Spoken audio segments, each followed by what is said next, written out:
Vale, y hablando un poco del MIR, para que la gente lo entienda, ¿qué es exactamente el MIR? Vale, pues el MIR es un examen que tú haces para optar a una plaza de especialista. MIR significa médico interno residente, porque te conviertes luego en residente, que es tus años de residencia. Entonces el MIR es el examen, que es como una oposición, pero no es una oposición al uso en la que tú coges una plaza fija como el resto de oposiciones que se conocen, ¿no? A nivel de funcionario, no. Esto es una oposición o un examen de acceso a unos 4 años, que es un contrato de formación, 4 o 5. Y luego están los 4 o 5 años de residencia, pues en los que vas rotando por distintos servicios, o yo en mi caso, que soy medicina de familia, pues iba rotando por distintos servicios, aprendiendo de cada uno. Y si, por ejemplo, eres gine o pediatría, pues en tu servicio pues vas aprendiendo esos 4 o 5 años, como que no tienes tanta responsabilidad y ahí aprendes tu especialidad. Para ver un poco cómo es ese proceso del MIR, para ti, ¿cómo era un día normal preparando ese examen? Pues yo me levantaba, me acuerdo que al principio me levantaba antes, la gente se ponía a estudiar a las 8 y yo me di cuenta que media hora más de sueño me dejaba bien y media hora menos no podía estudiar. Entonces dije, bueno, pues ya está, me levanto o sea, yo me ponía a estudiar a las 8:30 y me pasaba todas las horas de la mañana estudiando, hacía un paroncillo de 20 minutos, creo que sobre las 11 o así, y a la 1:30 paraba de estudiar, entrenaba media hora, a las 2 comía y luego otra vez a las 3 ya estaba otra vez estudiando, hasta las 10 de la noche más o menos. Y ahí ya parado y al día siguiente otra vez. Eso todos los días de la semana, excepto el sábado que se hacían simulacros y se corregía, que al final estabas también todo el día estudiando, y el domingo que lo tenías libre. El resto de días era esa la rutina, durante 9 meses más o menos, sí. ¿Y qué dirías que es más duro? ¿Estudiar medicina durante 6 años o prepararse el MIR? Vale, a ver, pues es que realmente si lo miras desde fuera, tú piensas, buah, 6 años son un montón. Sí, son un montón, pero al final tú sabes que tienes más oportunidades, ¿no? Tú suspendes un examen y luego tienes recuperación, o bueno, siempre está la segunda matrícula, ¿no? Y estás con tus amigos, estás con tus compañeros, vas a tu casa, tienes las tardes libres, que son para estudiar, pero pues yo qué sé, no es tanta presión. En Mira al final es como un sprint, es presión absoluta, además de coge plaza, porque este año hay menos plaza, porque no sé qué, porque no sé cuánto, como que hay muchos factores que a nivel emocional y mental para mí fueron mucho más duros que la carrera en sí. Y es verdad que tú empiezas la carrera y tú no sabes cómo va a salir todo, ¿no? Pero el MIR, pues un poco igual realmente, porque yo empecé el MIR pensando que me podía ir bien, no me fue todo lo bien que yo quería al principio, y luego como que vas un poco luchando contigo mismo todo el rato de, jolín, pues que no subo, pero tienes que seguir y tienes que tener la fuerza mental de decir, vale, me ha salido mal el simulacro, no pasa nada, y seguir, me sigue saliendo mal, no pasa nada, y es como que tienes que estar todo el rato ahí siendo muy fuerte mentalmente, o al menos eso es lo que yo viví en el MIR. Y respecto al MIR, ¿hay algo que cambiarías después de vivir esa experiencia? Mira, por ejemplo, en mi año fue el primer año que quisieron hacer la elección vía telemática porque fue el año del COVID. Entonces, claro, antes se hacía vía presencial. Tú ibas al ministerio y elegías tu plaza. Entonces, por ejemplo, si había una pareja que los dos eran médicos, uno se podía esperar al otro. Es decir, si uno tiene, porque se elige por número de orden, ¿vale? El primero elige el primero y el 7500 elige el 7500. Si tú eres el número 3000 y tu pareja el número 4000, tú puedes esperar y cuando tu pareja haya elegido, tú eliges. Pero eso ya no se puede a través de la vía telemática, porque tú lo eliges, entonces si luego pasaba mucho que la gente elegía una especialidad, elegía una plaza y luego no se presentaba y esa plaza se perdía. Entonces yo eso no nos gustó y de hecho se denunció al Tribunal Supremo y se ganó ese año, que fue el 2020. Y lo hicimos vía presencial porque ya se estaban haciendo muchos actos presenciales con el COVID. Entonces, como, jolín, no nos vaya a dejar hacerlo porque además estaba ya en el BOE escrito. Entonces era como, mira, es que no tenéis nada que hacer, ¿no? Y este año, por ejemplo, algo que cambiaría totalmente y que me parece súper injusto es que se ha hecho una repesca. Es la primera vez que se ha hecho una repesca, pero no repesca en el examen. Es decir, una vez que ya estaban todas las plazas adjudicadas y se ha empezado lo que es la residencia, las plazas que no se han cubierto, por ejemplo, imagínate, yo cojo ahora familia en el hospital, o sea, en Madrid, en no sé qué. Vale, pues si yo no me presento a mi plaza, después, cuando ya se han adjudicado todas y ya está todo el mundo, han cogido a los que no han cogido plaza, no porque la hayan rechazado, sino porque no les ha dado el número de orden, porque se han quedado muy atrás, tipo 13, 14 mil, y les han ofrecido esas plazas.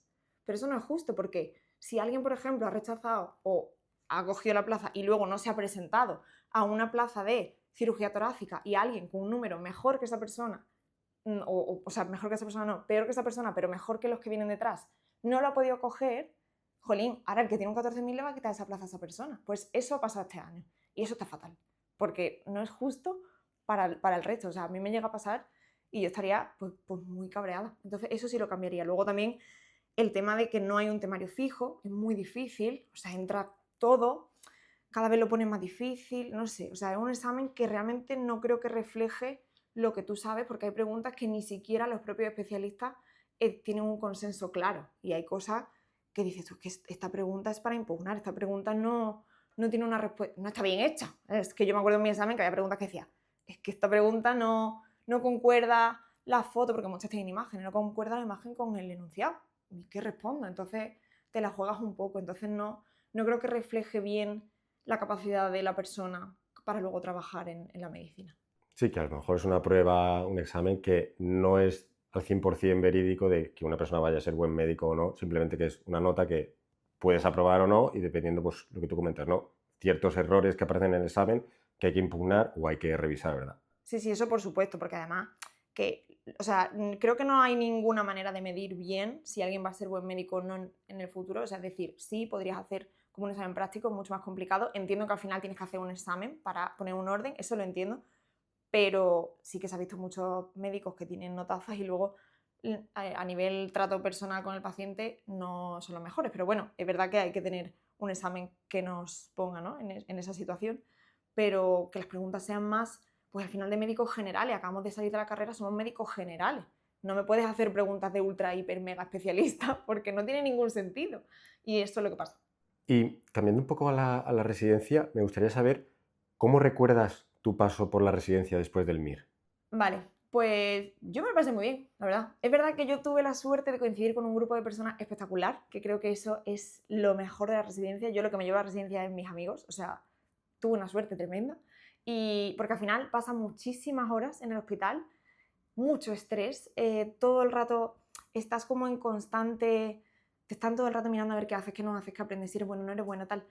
Como que estás en constante evaluación, y el tener un grupo de personas que te apoyan, que están igual que tú y que pasáis 2.000 millones de horas juntos por las noches, por los días, y no sé, creo que yo me la pasé bien por eso, por el grupo de personas que tenía alrededor, y sabía que era, pues al final 4 años, como que llegas con mucha ilusión porque llevas toda la vida estudiando, ves como otros compañeros tuyos de otras carreras empiezan a ganar dinero y tú no, ¿sabes?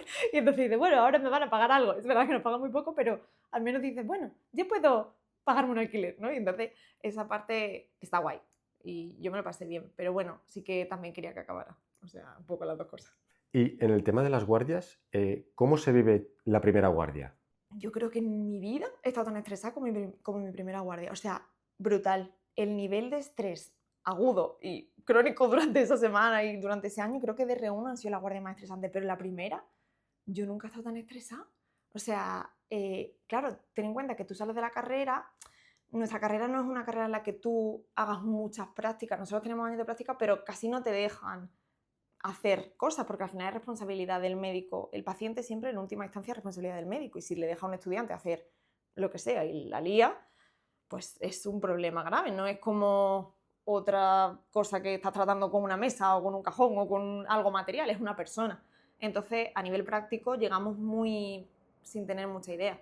Y cuando te sueltas de primera guardia y te ves tú ahí con el paciente sola, es verdad que te da mucho respeto decir, tengo una persona, tengo la salud de una persona en mis manos, socorro. Entonces sí, te estresas mucho porque quieres hacerlo bien, quieres poner en práctica todo lo aprendido, pero es imposible. O sea, al final todo es muy extenso. Encima, la primera guardia, pues en urgencia, yo en mi caso también en urgencia, que es todo, y te van viniendo y bueno, la verdad es que se pasa un poco mal, pero sí, es que depende de también los adjuntos que te toquen, el grupo de residentes que te toquen, que sean comprensivos, que te ayuden, pero aún así, aunque sean todos majísimos, porque es verdad que en mi primera guardia la gente fue majísima, pues el estrés que tienes de no hacerlo mal y de la cantidad de horas y la cantidad de pacientes que dices tú, es que esto no para, es que son las 24 horas a piñón, ¿sabes? Un nivel de trabajo y un ritmo que dices tú, esto y eso te pasa así toda la vida, pero claro, la primera es la peor, sí.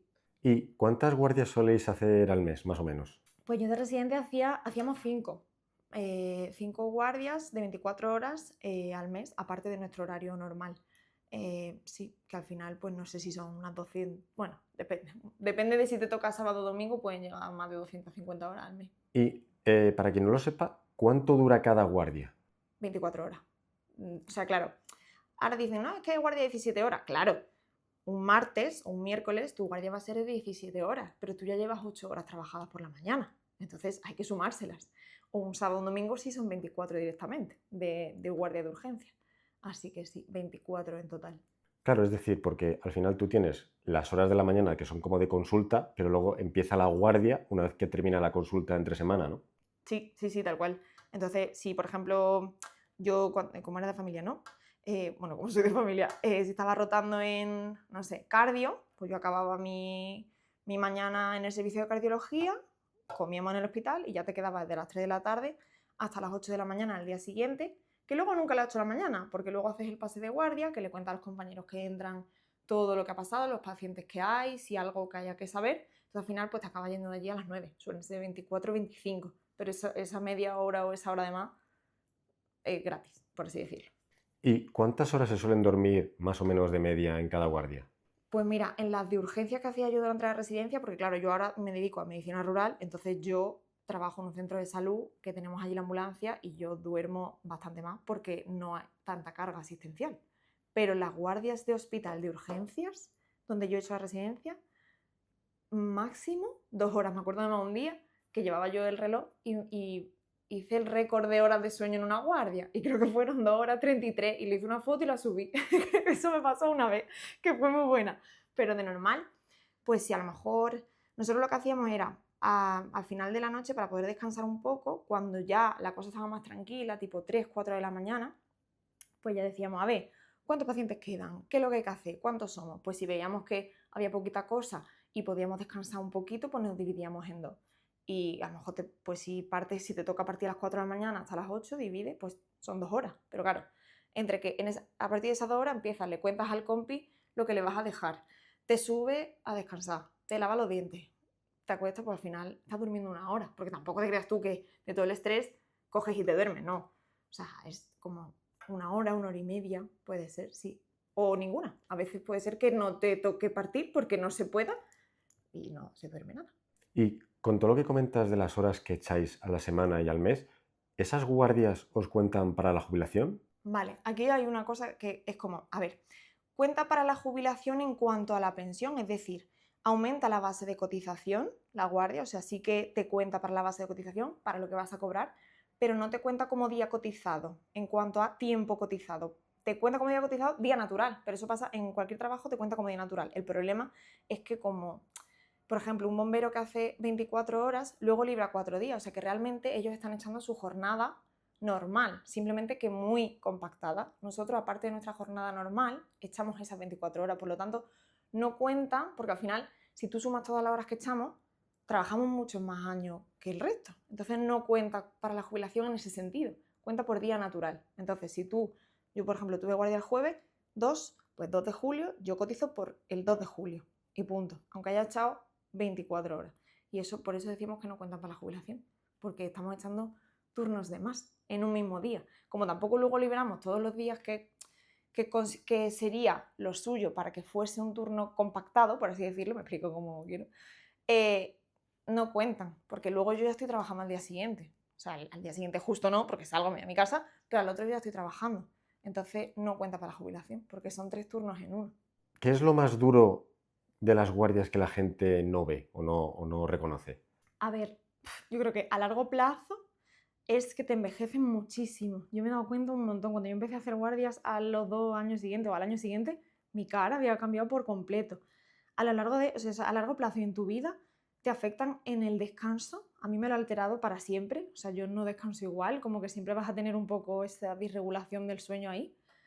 Y a corto plazo, si te acuestas en la guardia, si te llegas a echar 1 hora o 2 horas, te levantas con una resaca, es como si estuvieras borracha. Es tal cual. Yo recuerdo levantarme la primera vez y decía, pero si es que yo ahora no puedo.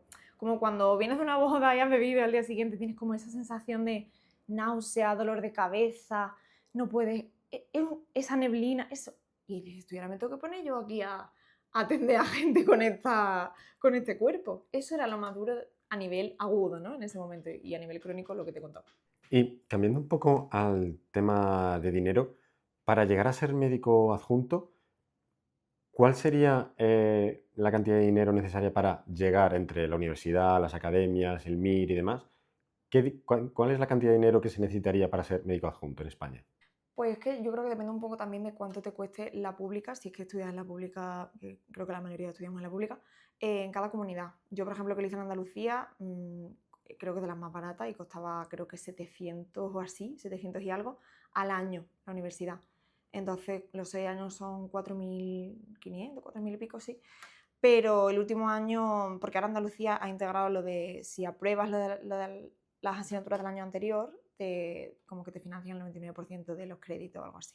Entonces depende un poco de cuándo y de en qué facultad, en qué comunidad. Pero entre la universidad, el MIR, el material, no sé qué, no sé cuánto, entre 9 y 10.000 euros te diría yo. Que para otros países la verdad es que es poco, en otros países es más caro. En otros países de la Unión Europea no lo sé, creo que no, pero en otros países en general no es mucho, pero ya te digo, en mi caso que es Andalucía. O sea que yo creo que hay otras universidades en España que son mucho más caras. Y teniendo en cuenta todo lo que has comentado de las horas que echáis al mes y a la semana, ¿crees que los médicos cobran lo suficiente a día de hoy en España? No, o sea, en absoluto. Porque yo lo empecé a hacer en la residencia. Si tú divides el sueldo neto entre las horas que echas, es que te sale a 15 euros la hora. De adjunto, de residente te salen 8, o sea, te sale poquísimo.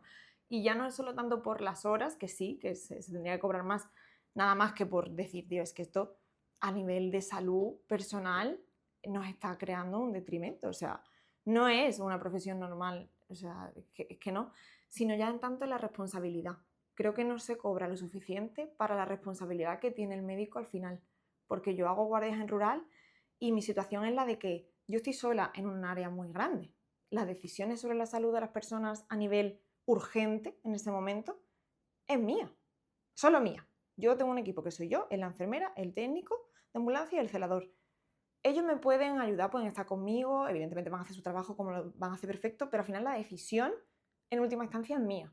Y creo que eso es lo que no se valora aquí en España, que es como, tío, la responsabilidad final es nuestra y eso no se está viendo, porque aunque yo el día de por la mañana estoy en mi consulta, hay gente que cree que los médicos de primaria nada más que prescribimos paracetamol y vemos garganta y es como, no, yo tomo decisiones que afectan directamente en la vida de las personas y en su salud diaria y eso no se valora. Y yo me voy a mi casa a veces pensando, ¿le podía haber puesto mejor para la diabetes este fármaco que el otro? Y yo me voy ahí pensando, porque al final yo sé que tanto para bien como para mal, mis decisiones tienen un efecto directo sobre la salud de ese momento, de ese paciente. Y eso creo que es lo que no se paga, aparte de las horas, por supuesto, pero la responsabilidad, sí. ¿Y qué es lo que cambiarías de estas condiciones laborales de los médicos? Pues la guardia de 24 horas, para empezar, porque no se hacen en otros países de Europa y funciona. O sea, en Italia no se hacen, en Francia no se hacen, en Irlanda 24 horas y luego librar un día no se hace. Y se excusan en la premisa de no, es que entonces no habría atención continuada 24 horas. Claro que hay, podemos hacer turnitos de 12 horas. Aunque sea de 12, es que no te pido ya ni de 8. Pero yo estar de guardia 24 horas y ver pasar 3 turnos, bueno, 4, porque tú entrabas por la mañana, por ejemplo un sábado, entraba por la mañana, veía una enfermera, por la tarde venía otra. Ahora creo que hacen de 12 horas muchos hospitales las enfermeras, pero antes hacían 8. Por la tarde venía otra y por la noche venía otra. Y a la mañana siguiente venía la de la mañana anterior y yo les decía, ¿qué hace aquí otra vez? Como en plan, ¿cómo es que tienes 2 turnos? Y ella, no, que es el día siguiente. Y claro, mi cabeza ya era como, ah, espérate, que ya es al día siguiente. Entonces, claro, le tocaba trabajar su mañana normal. Entonces, eso es muy duro. Y eso sería lo principal que quitaría, por supuesto. O sea, eso no puede seguir estando porque es que en otros trabajos eso no puede ser ni legal a nivel de derechos humanos del trabajador, pero como vamos con el Estatuto Marco, no vamos con el Estatuto de Trabajadores, pues ahí entra muchas cosas, pero eso para mí es lo peor.